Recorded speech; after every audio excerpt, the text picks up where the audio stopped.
I think one of the most exhausting feelings in life is being someone who has seen their own potential and knows they aren't living up to it. It's staying awake at 2 a.m., staring at yourself in the mirror, realizing you're nowhere near the person you thought you would become by now. You keep telling yourself you will figure things out soon, but deep down you are starting to worry that maybe you won't. And eventually it reaches a point where you start believing you deserve all the pain you're going through because you know there's no one else to blame but you. There's a manga called I Sold My Life for 10,000 yen per year that explores this idea in the most literal way possible. It asks a simple question. If your life had a price, how much would it be worth? The story follows Kusunoki, a 20-year-old living alone in a cramped apartment, broke, isolated and completely stuck. He spends his days working a dead-end job waiting tables, with no clear future to look forward to and no real connections to lean on. One day he hears a rumor about a shop that buys lifespan, health or time for cash. Kusunoki walks in expecting his life to be worth a fortune. After all, he was once seen as a prodigy, someone with immense potential. But when his life is evaluated, his remaining 30 years are priced at just 300,000 yen. That's roughly $2,000 or about $70 per year. According to the system, his life isn't just low in value, it's almost worthless. The price isn't given at random. It's calculated based on three things: your happiness, your future impact, and your influence on others. And if you think about it, that's not very different from how most of us judge ourselves. We have been conditioned to measure our lives by what we achieve, what we contribute, and how much we matter to others. And when those things are missing, it doesn't just feel like we're lost, it starts to feel like we're worthless. Kusunoki represents the modern burnout youth. He's not portrayed as a tragic hero or someone actively trying to fix his life. Instead, he's cynical, isolated, and mentally stuck in the past. His identity is built almost entirely on who he used to be, a prodigy. This is important because most people who feel worthless are not reacting to their present situation alone. They're comparing their current life to a set of milestones they created years ago. In Kusunoki's case, he believes he peaked when he was 10 years old, and everything after that was just decline. Kusunoki sells the next 30 years of his life, leaving himself with just 3 months left to live. But the shop doesn't let sellers walk away freely. Anyone who sells their life gets assigned an observer, as people approaching their end are often desperate and prone to reckless or self-destructive behavior. Kusunoki's observer is Miyagi. She follows him everywhere, speaks only when necessary, and always stays 3 steps behind him. At first, Kusunoki can't stand her, but as the 90 days progress, that gap starts to close. What brings them closer are the simplest moments, like walking to different vending machines, sharing an umbrella in the rain, reading the same book together, making 1,000 paper cranes, taking a nap side by side, and even watching the fireworks together. On paper, these moments seem insignificant. They don't fix his life or make him successful, but to Kusunoki, they are the only moments where he felt his life had a presence. And Miyagi changes too. She starts as an observer, but slowly becomes a witness. In psychology, a witness is someone who validates your existence by simply being there. Kusunoki realizes he doesn't need the world's applause. He only needs one person to truly see him. In the story, value is assigned by a shop that buys lifespan. In reality, we don't have a system that direct, but we do have equivalents. Performance reviews measure productivity, credit score measures reliability, and social media measures visibility and influence. Over time, it becomes easy to judge ourselves through the same standards. When you constantly see others people progressing, achieving, and being recognized, you naturally start questioning where you stand in relation to them. Your job, your income, your followers, even how you spend your time begins to feel like indicators of worth. Time stops feeling like something we simply live through and instead becomes something we are expected to use efficiently. The problem is that once you start thinking this way, it becomes easy to internalize it. Most people already carry an unspoken sense of what their life is worth based on how they think they are doing. And when that number feels low, it just doesn't feel like things aren't working out. It starts to feel like something is wrong with you. The story challenges that idea by showing that value isn't fixed. It changes depending on how you choose to live and what actually matters to you. A day spent working towards a goal can be valuable, but so can a day resting, being with family, or going out for a movie with your friends, or simply taking care of yourself. Not every meaningful day looks impressive from the outside. Sometimes the first step to feeling better is learning to stop calling every quiet day a wasted one. When I first read I Sold My Life for 10,000 yen per year, I couldn't bring myself to sympathize with Kusunoki because I saw him as a bitter, arrogant loser. He was aimless, hypocritical, and honestly just hard to root for. But the more I criticized his self-pity and his need to be special, the more I realized I was actually terrified of him. Similar to him, I too grew up as the next big thing to a prodigy. My family, my friends, everyone had great expectations from me. In the beginning, that spotlight felt like a hug. It made me feel special. But as the years passed, that hug started to feel like a chokehold. I didn't even realize when that potential turned into pressure. I realized my criticism of him was actually how I was treating myself. I was scared that if I didn't hit every mark on the success checklist, I would end up exactly like him, broke, alone, and worthless. Once you start thinking like that, you begin measuring everything against that expectation, and it becomes very easy to conclude that you're falling short. But ironically, that realization is what made this manga a life life-changing experience for me because it didn't offer an escape from my problems. Instead, it brought me back to the same reality I was trying to avoid, just from a different perspective. For the first time, I saw someone dealing with the same quiet fears I had been carrying for years. The shame of being ordinary, the sting of being forgotten, and the fear that our best days are already behind us. And what made Kusunogi such a powerful character is how the story doesn't try to fix him in the conventional sense. It doesn't give him a clear path to success or a way to prove his worth. Instead, it shifts the focus entirely.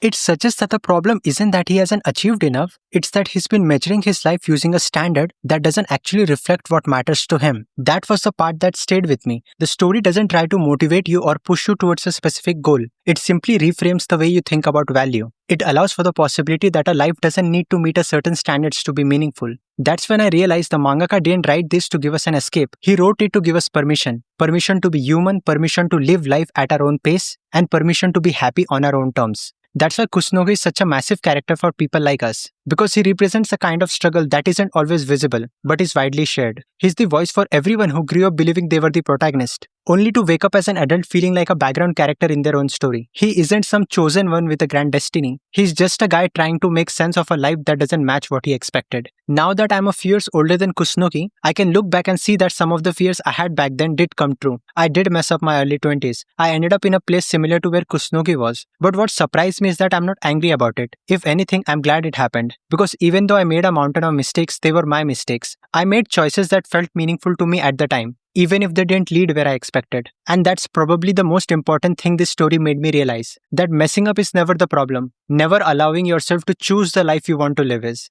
That's why if this video leaves you with anything, I hope it's this. Feeling behind and falling behind are not the same thing. Making mistakes is not the same as ruining your life. And not knowing what comes next does not mean there is something wrong with you. Maybe for now it's enough to make one honest choice, take one real step, or give yourself one peaceful day without guilt. Because at the end of the day, you're not a product to be sold, but a story to be told.